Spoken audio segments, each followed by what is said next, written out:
Someone once told me to take credit for other people's work. Welcome back to the Professional Billing Channel. My name is Britt Johnson. I help new and growing PB analysts understand Epic without the overwhelm. Let's get into it. Early on in my career, I had someone tell me something that I literally have never forgotten. She told me, you let someone else do the work, but you take the credit for it. Yes. Early on in my career, just as a good human being, that's slimy. I didn't think that was right. And early in my career, this is taught to me. This is how I'm being taught. Like, what in the world? Who is this person's mentor? That's what I want to know. So let me put it into context for you. I was working as an end user, not as an analyst yet, and I was green to this certain thing, and I was shadowing this person who knew way more than me because she's been doing it forever. I've never done it before, so I'm looking up to her. I'm looking to her to learn, right? And so I remember something important, like something important was happening. We had to figure out the answer. We had to make a resolution, whatever. And there was someone else who ended up figuring it out, who I don't think was on the assignment that we were on, if I'm remembering correctly. I just know it was important and we needed an answer. So a totally different person from a different area figured it out, shared it with us, and I'm like, oh, cool, yay, we did it. But I remember this lady turning to me and said, she did the work, but we're taking the credit. This is when you take the credit. You let someone else do the work and you reap the rewards, you reap the benefits, you take the credit. And I just was like, I'm not cool with that. Like, how can you feel good within yourself for doing that? But here's the kicker. So I'm new to all this. I was very young, very naive. I thought everyone was, going to be nice to me and, whatever. I took it to a manager and I expressed my feelings. I really wasn't feeling that. I couldn't believe she was teaching me this and I didn't think it was correct.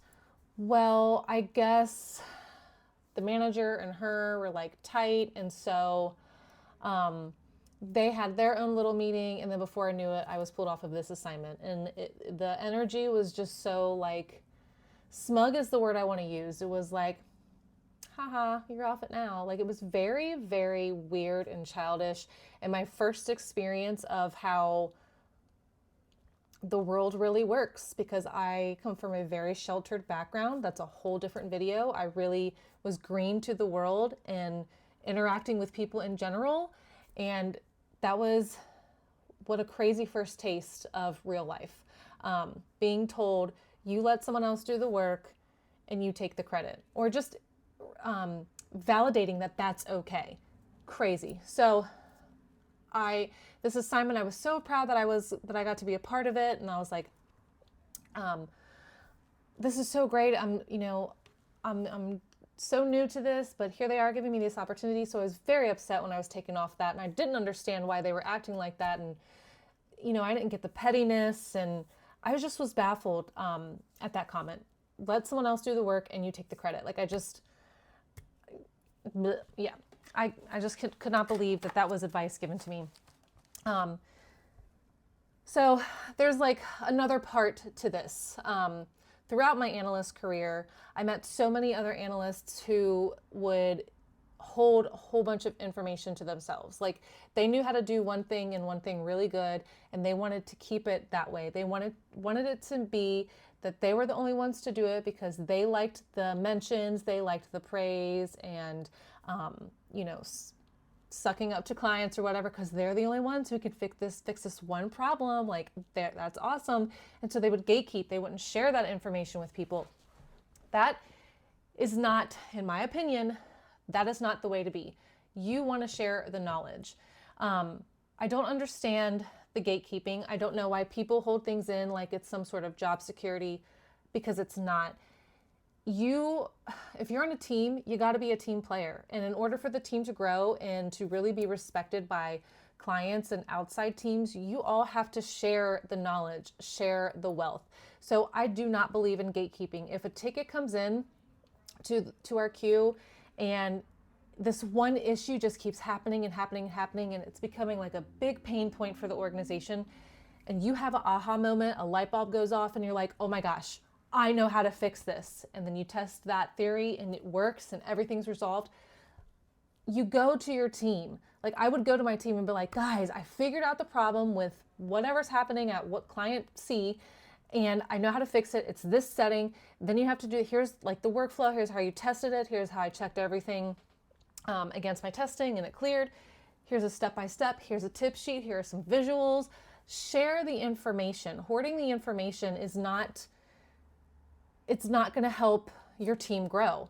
And it just makes you look like, in my opinion, it just makes you look like a crappy person because you're essentially holding secrets. You're preventing your other team members from excelling because you want to keep it all to yourself.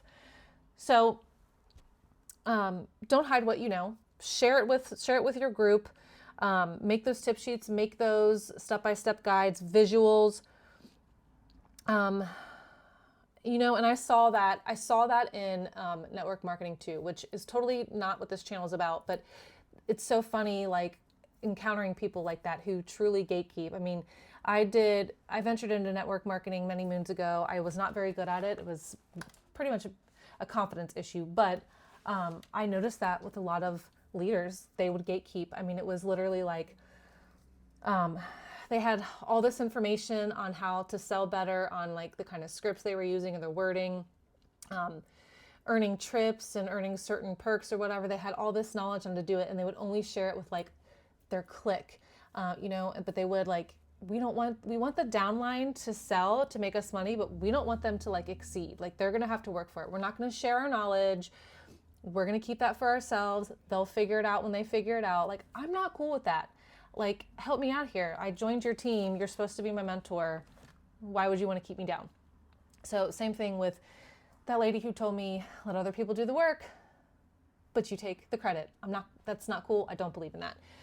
So if you are a newer analyst or you're like me and you're a seasoned, I'm still learning. So I don't want to say I'm like on the ball. But if you've been in it for a while now, like I have, and you're really just starting to be like, okay, now's the time to start being an analyst and growing my confidence and stop playing small. Do not build your career around trying to be the smartest person in the room, because it's going to backfire. It is going to backfire. People aren't going to want to work with you. People are going to think certain things of you. Your energy is going to be all off.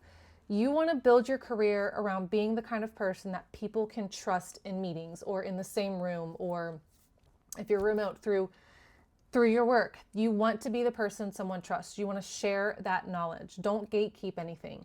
Do not build your career around trying to be the smartest person in the room. I cannot tell you how many analysts I have seen throughout my career in meetings with the most pompous energy ever.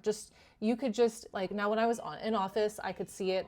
I can sense it now that I'm remote, like online or whatever, or through the computer or whatever. But they have this energy where it's like, I know more than you. I don't have to ask questions.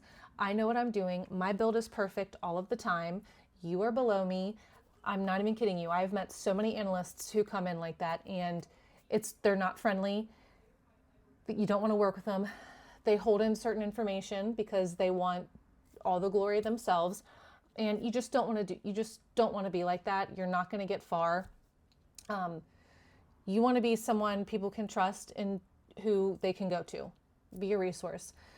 So I just wanted to share that because it's literally something that I have never forgotten, and I don't even know what made me like remember it, or what brought it up, but I just could not believe that lady said that to me, and I wanted to share that with you guys. I think that's a huge learning lesson, and unfortunately, got some strange people walking outside.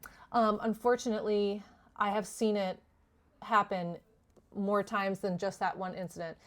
That was with me personally, but I've seen it, from the outside looking in, that kind of teaching, and that is not how you grow. That's not how you teach. That's not how you mentor. It's not cool.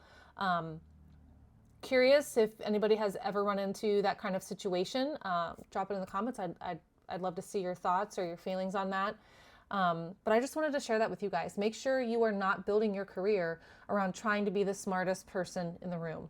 You need to build your career around being someone that others can trust in the room. I hope you found value in this video. Make sure you hit that subscribe button and turn on those notifications. I will talk to you all later.